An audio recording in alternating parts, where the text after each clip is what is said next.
Alaykoum salam, ma chérie, ça va? Oui. Tu as quel âge? 32 ans. Et coupe le live, coupe le haut-parleur, enlève les... Tout est coupé. Tout est coupé, il n'y a pas d'écouteurs, il n'y a rien.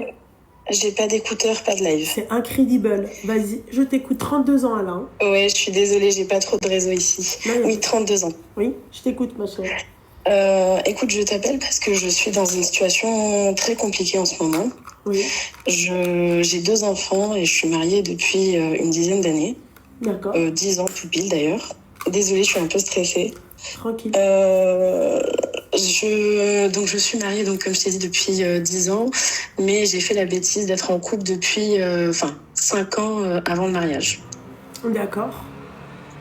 Voilà, bon, c'est quelque chose que je peux pas refaire, mais si je devais le refaire, j'aurais changé les choses. Depuis quelques temps, on va dire que j'ai découvert des choses sur mon mari qui font que j'ai décidé de partir. Mais quoi alors notamment des tromperies. Ouais. Excuse-moi. Tranquille, ma chérie. Ouais, je suis désolée. T'es quoi? Je vais te contextualiser un peu les choses. Les premières années se sont pas très bien passées au niveau du mariage. Ah. J'ai eu des soucis pour avoir des enfants. D'accord. Donc ça n'a pas aidé. Finalement, on a eu 2 beaux garçons, donc alhamdoulilah. Mais on va dire qu'entre-temps, il y a eu des choses de la vie qui font que mon mari est tombé dans l'alcoolisme. D'accord. On peut éviter de dire ce mot-là et dire plutôt la boisson. Excuse-moi. Oui, la boisson, excuse-moi. Excuse-moi. Je suis désolée. Donc, il est tombé dans la boisson. J'ai essayé de l'aider par plusieurs méthodes. Par la menace, par les conseils, voilà, je lui ai demandé de se faire suivre, d'essayer de trouver des solutions. Mais je sais que c'est une addiction très compliquée. Ouais. C'est dur parce que c'est dur. C'est dur. Vas-y, je te laisse terminer ton propos. Et donc, il y a eu une histoire qui a fait que ça a compliqué encore plus notre couple. C'est que au moment où on essayait d'avoir des enfants, donc on était en pleine PMA, j'ai découvert justement les premières tromperies. Et c'est là où je regrette, j'aurais dû tout arrêter à ce moment-là. Sauf que 3-4 semaines plus tard, je découvre que je suis enceinte. Donc voilà, donc je suis restée. Il m'a supplié d'essayer de lui pardonner. Au départ, c'était quelque chose que je pouvais pas envisager, mais j'ai fini par le faire. Et pendant 2 ans, ça s'est très très mal passé. Voilà, à tout niveau. C'est-à-dire, développe ma chérie. J'aime pas quand on parle à tout niveau. Excuse-moi, oui, à tout niveau, c'est-à-dire au niveau physique et verbal, c'était vraiment pas ça de son côté. Je sais pas trop quel mot j'ai le droit d'utiliser. Oui, non, mais oui, en gros, clété là, ça. Exactement. D'accord. Même si c'était pas régulier, j'ai eu...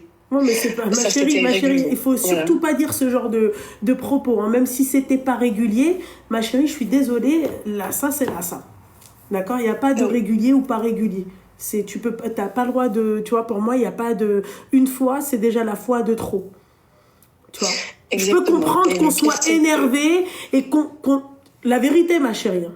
D'accord. Moi, quand je rentre dans une colère noire, je me contrôle plus. Hein. Dans la bouche, je me contrôle plus. Je le dis. Je ne me contrôle plus quand je rentre dans une colère où tu peux plus me maîtriser. Je me contrôle plus. Écartez-vous et parce que là c'est rien là ce que vous voyez sur les réseaux, les machins. Pour moi là, je suis très bien, tu vois. Mais je ne me contrôle plus quand je rentre dans ce délire là. Ouf. Tu vois, ça devient très problématique, ma chérie. Très, très, très problématique. C'est le cas. Lui, il est très impulsif, très virulent et il pèse pas ses mots et ça peut même, peut même toucher aux enfants, en fait, les insultes. C'est pas forcément que des insultes sur moi. C'est-à-dire ? Oh, il peut leur souhaiter du mal. La pire chose qu'il médite, c'est j'aimerais qu'un jour l'hôpital m'appelle et qu'ils me disent que vous ayez tous un accident et voilà, et que vous reveniez plus, quoi. Et ça, il était bourré ? Même pas, c'est ça le pire. Non, mais là... C'est ça le pire. Voilà, c'est dans ces moments-là où moi, je peux ne pas me contrôler. Voilà, t'as vu là, la dinguerie que tu viens de dire là, ma chérie, c'est dans ces moments-là où moi, tu vois, ça vrille dans ma tête. Hein. Je pars en vrille, hein. Je pars Moi, tu vois, j'ai un profond respect pour les parents, pour les... Enfin, tu comprendras ce que j'ai envie de te dire. Parce qu'il y en a, ils vont me dire, ouais, mais t'as déjà insulté la mère d'un tel et d'un tel. Il méritait, point, simple. Voilà. Parlons peu, parlons bien. Maintenant, ma chérie, moi, ça, c'est mérité si j'insulte sa mère. Et encore... Je te dirais pas de pas l'insulter de toute façon, parce que je pense que dans ma tête... Non, je te parle pas de toi, ma chérie, je te parle de ton mari. Je parle de lui. Je parle de lui, oui, je te dirais même pas de pas l'insulter, parce qu'il le mérite effectivement, il mérite pire que ça même. Mais excuse-moi... Je sais pas s'il me faut... Ami, tu penses qu'il me faut quoi? Du sucre ou du sel? Non, et je pense qu'après ce que je vais dire, tu vas être encore plus choquée. Donc, je prépare quoi? Du sucre ou du sel? Il vaut mieux du sucre, je pense. Non, bah non, j'ai pas envie parce que c'est calorique de prendre du sel parce que après ça va chier des cacahuètes, j'en ai marre de merde. J'en ai marre. Attends, je t'entends pas d'ici, hein, donc c'est pas la peine de... D'accord? C'est une catastrophe. Voilà, allonge-toi franchement à ce prix-là. Ah, vas-y, je t'écoute. Oui, du coup, en fait, tous les problèmes qu'on a eus, en fait, j'ai essayé de mettre un peu de côté dans ma tête parce que les enfants ont des soucis de santé et on va dire que je me suis focalisée sur eux. J'avais pas envie de perdre mon énergie sur lui alors que les enfants, ils avaient vraiment besoin d'un adulte pour les accompagner. Il faut savoir que voilà, mes enfants, ils ont tous les deux des rendez-vous toute la semaine. On va dire que c'est à peu près 6 rendez-vous par semaine, donc c'est assez lourd, assez intense. Amine, merci. Et là, ça va beaucoup mieux, mais on doit quand même faire le suivi. Donc voilà. Et c'est vrai que sur ce point-là, il a été totalement absent. J'ai pas eu vraiment de soutien. Et là, en fait, il y a quelques semaines, donc quand j'ai découvert de nouveau sa trahison, parce que du coup, j'avais pardonné une fois et là, j'ai décidé que je pardonnais plus du tout. J'ai découvert que c'était pas uniquement avec des femmes. Voilà. Donc j'ai découvert qu'il y avait des tendances, on va dire, je sais pas si je peux le dire, hein, des tendances des tendances. Et je lui en ai parlé, il nie complètement. Il nie pas le fait d'avoir trompé, mais il nie cet aspect-là, en fait, on va dire, de la trahison. Et ça me rend malade parce que malgré ma décision de partir, je pense qu'il y a des connes comme moi qui ont du mal en fait à faire de la peine aux gens et il me fait culpabiliser et j'ai de la pitié pour lui et j'ai envie de partir et je vais partir parce que j'ai trouvé mon logement. Putain de merde. Mais voilà, je vis mal la situation donc j'avais besoin d'un avis.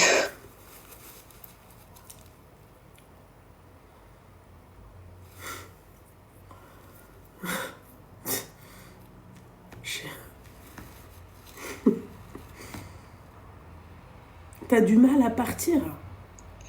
Retenez-moi pour que je l'insulte. Non, partir, non, c'est pas avec le fait de partir que j'ai du mal. J'ai du mal à me dire que cette personne-là me fait encore qui me fait de pitié, qui me fait de la peine. J'ai encore du mal avec ça. Je sais que je vais partir parce que là, c'est prévu dans quelques jours. Mais ça me fait, j'en ai marre en fait d'être comme ça, d'avoir tout le temps de la peine pour des gens qui le méritent pas.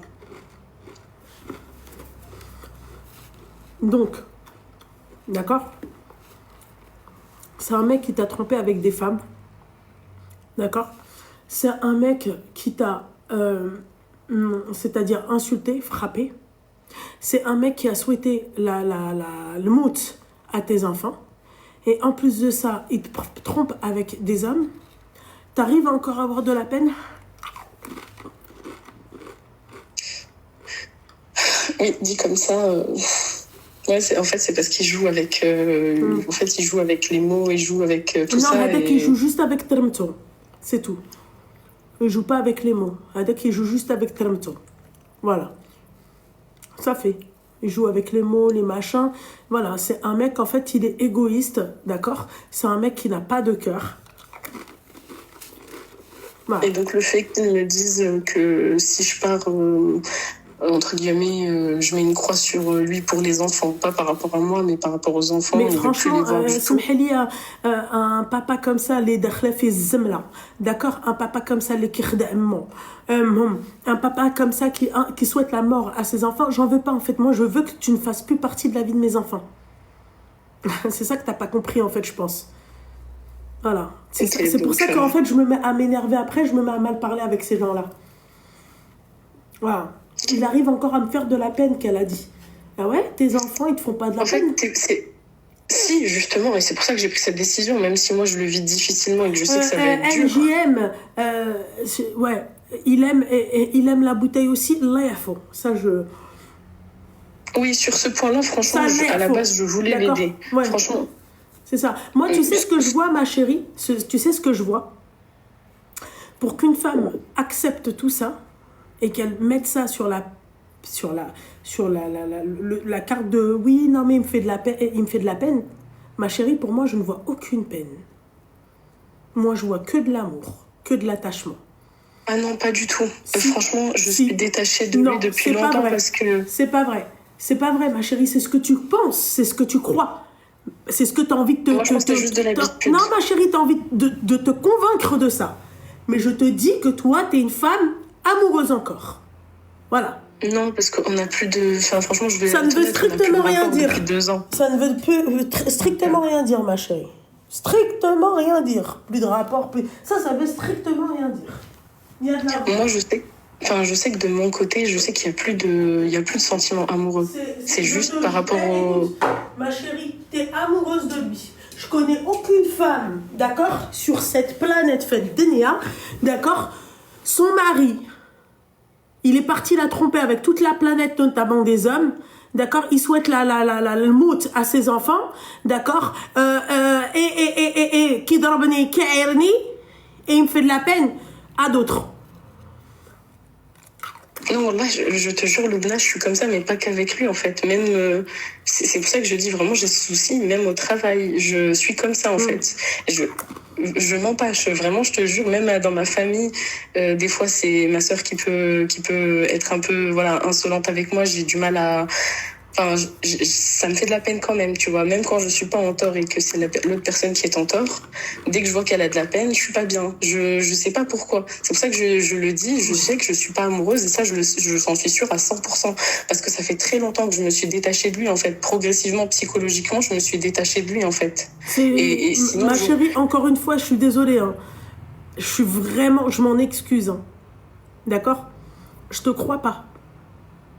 Voilà. C'est pas grave, et si on part dans... Oui, il n'y a pas de souci, c'est ce que je suis en train de te dire. Non, parce que tu es en train de dire, toi, ce que tu... moi, je te le dis, je ne te crois pas. Et on part dans l'idée où ce que tu dis est vrai, je pense que tu frôles la folie. On n'est pas loin de la folie.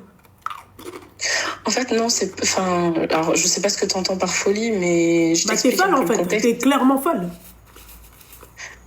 Non, je suis pas folle, c'est juste qu'en fait, j'ai mis un moment déjà à comprendre ce qui se passait, parce que quand j'ai tout découvert, ça m'a un peu choquée, je vais être honnête. Et après, même pas quelques jours après, j'ai commencé à chercher un logement, j'ai pris un rendez-vous avec une avocate, j'ai fait tout le nécessaire. Mais j'ai mis beaucoup trop de temps à trouver le logement parce que le fait d'être propriétaire, d'avoir un crédit immobilier et de devoir payer un loyer en plus, j'étais pas spécialement crédible auprès des agences immobilières et des propriétaires. Donc voilà.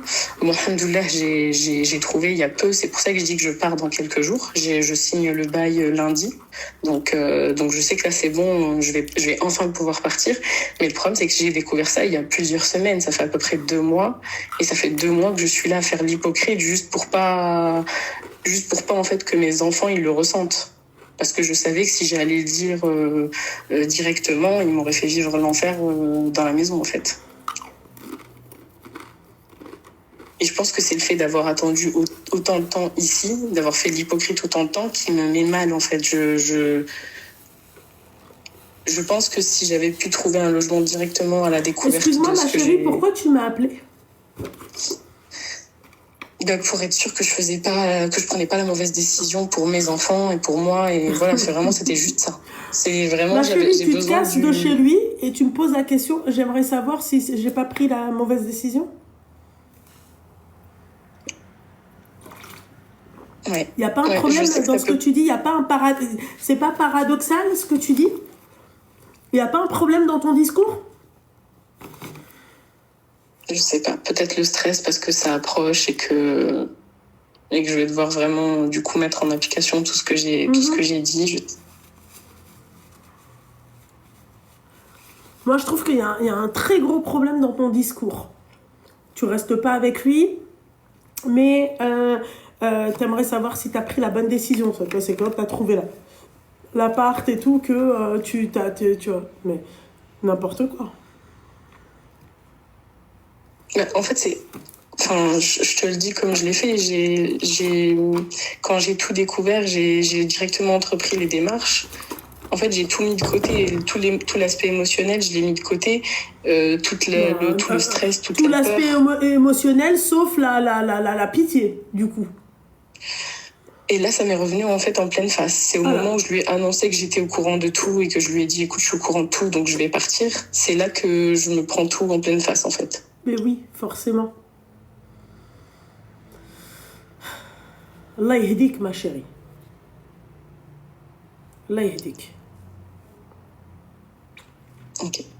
Voilà. Et juste, peut-être que ça va paraître idiot maintenant cette question, mais juste question pratique, tu me conseillerais de partir juste en lui écrivant et je m'en vais avec mes enfants dans le nouvel appartement vu qu'il est pas au courant de ça ou question pratique, moi je vais aller voir, tu vois, le JAF, juge des affaires familiales, je demande le divorce bien évidemment et une garde partagée.